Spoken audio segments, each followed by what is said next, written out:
We expect, of course, the economy to shrink even more during the month of April because the whole month of April was basically under ECQ and the first 2 weeks of May as well. No?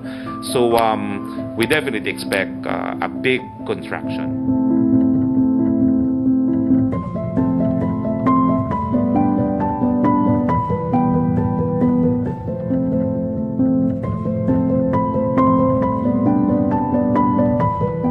Well, the good news for the Philippines is we have very sound economic fundamentals as evidenced by very good credit rating and a very strong peso. And that is why, despite the fact that we already imposed EZQ in the month of March, basically half the month of March, the economy contracted only by 0.02%.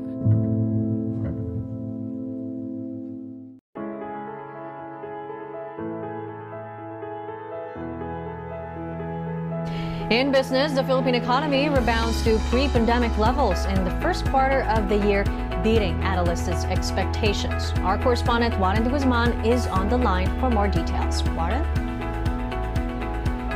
Hello, Denise. The Philippine economy expanded 8.3% in the first quarter in spite of an early bout with the COVID-19 Omicron variant.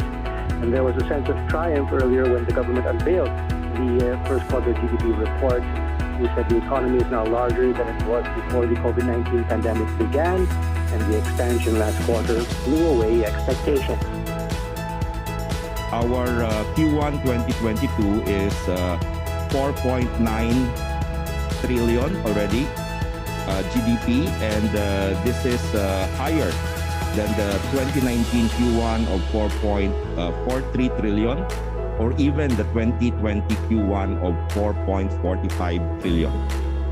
For the real GDP, Q1 2022 is about 4.618 trillion, and this is higher compared to the 2019 Q1 real GDP of 4.46 trillion, higher by about 3.5%. So both current and constant prices, we have already exceeded the pre-pandemic Q1 level. We have overcome our country's greatest economic and health challenges. We have surpassed the pre-pandemic gross domestic product level. Growth in the first quarter exceeded the median analyst forecast of 6.7%, making the Philippines the fastest growing economy in the East Asia region for the period. On a seasonally adjusted quarter-on-quarter basis, the economy grew by 1.9% compared to the fourth quarter of 2021.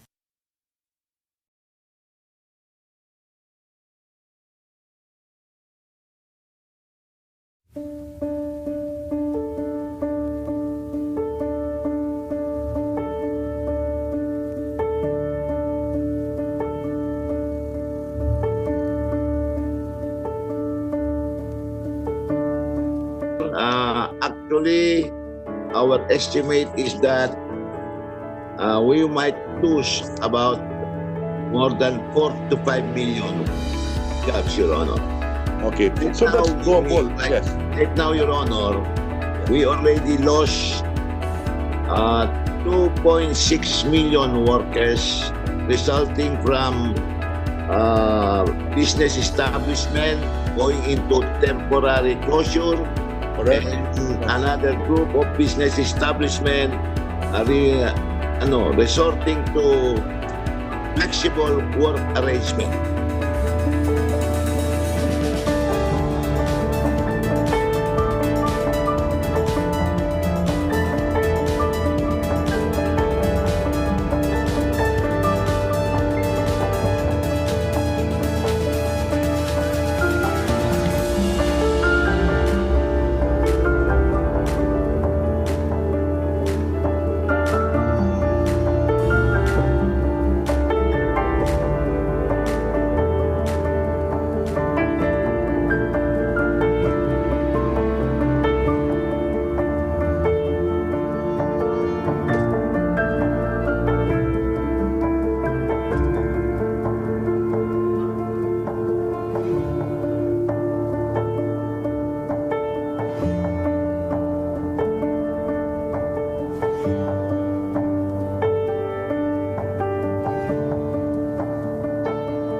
Number of unemployed Filipinos increased by 200,000 in February despite easing COVID lockdown restrictions. Juan de Guzman reports. In February, the Philippine government had made significant headway in containing the spread of the Omicron COVID-19 variant thanks to aggressive vaccination, allowing them to start easing mobility restrictions in the national capital region and other economic centers. In spite of this, the number of jobless Filipinos rose to 3.13 million that month, up 200,000 from the month before. National statistician Undersecretary Dennis Mapa says this happened as millions of Filipinos joined the labor force, encouraged to find work by lower alert levels. Tumaas ang number ng mga naghahanap ng trabaho nitong February na unemployed compared noong January. Ibig sabihin, ito sila naghanap ng trabaho pero hindi sila nakakuha ng trabaho na gusto nila.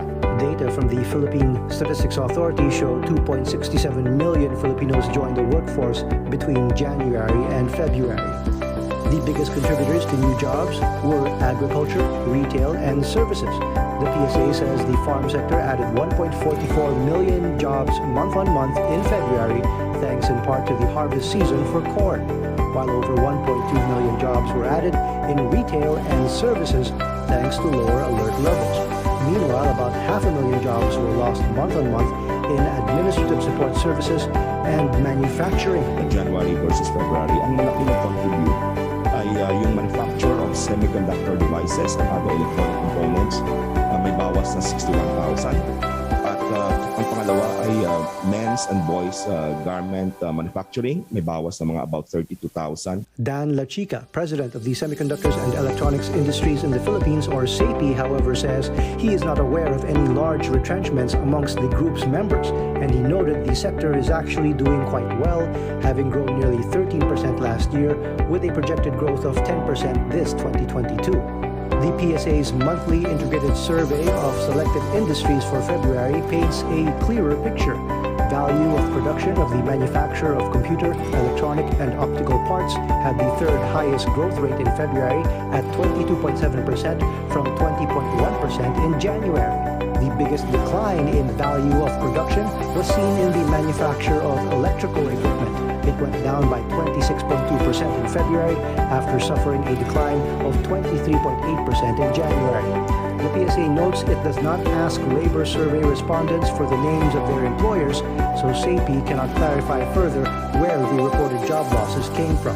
The National Economic and Development Authority says as of April 1st, 79% of the Philippine economy is under Alert Level 1. Socio-Economic Planning Secretary Carl Chua is hoping to push that to 100% soon to raise employment higher.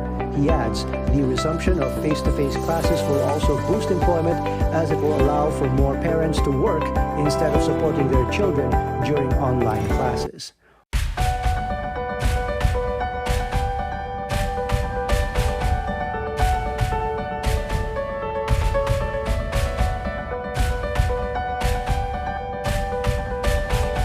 Lalo pang dumarami ang mga naghahanap po ng trabaho. Ang tanong lang may trabaho ba? Sa datos ng gobyerno, halos 3 milyong Pilipino ang walang trabaho ngayon.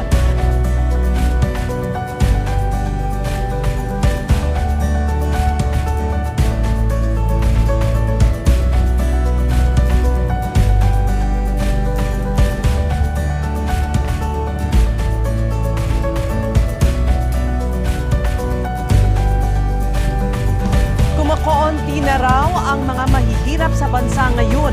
Ito'y ayon sa pinakabagong survey ng Philippine Statistics Authority.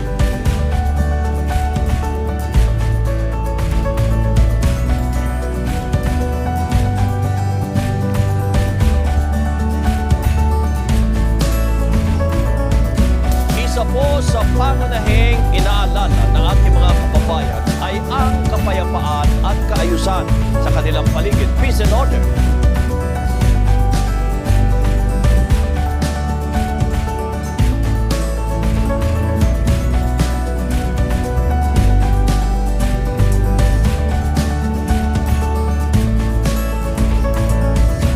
Kahit isang babae, kaya pa rin makipagsabayan ni SPO1 Jane Lendugao sa mga lalaking pulis sa kanilang mga tungkulin.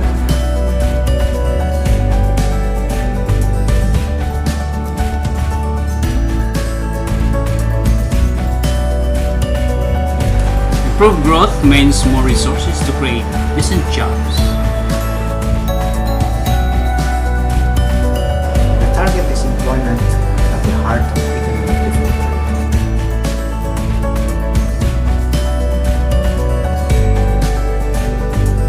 We would often hear about the importance of economic growth, but most people do not really fully understand the importance of it and how this affects us as a nation. Only recently have people begun to question how and if this growth directly affects us individuals. What we do not know is that economic growth is important as a means to boost and fuel progress in the aspect of society.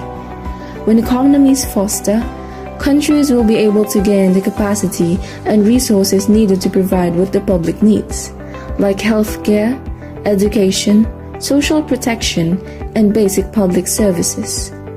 These may all seem easy to understand, but making our economic growth sustainable is the hard part, but is what should be put into action.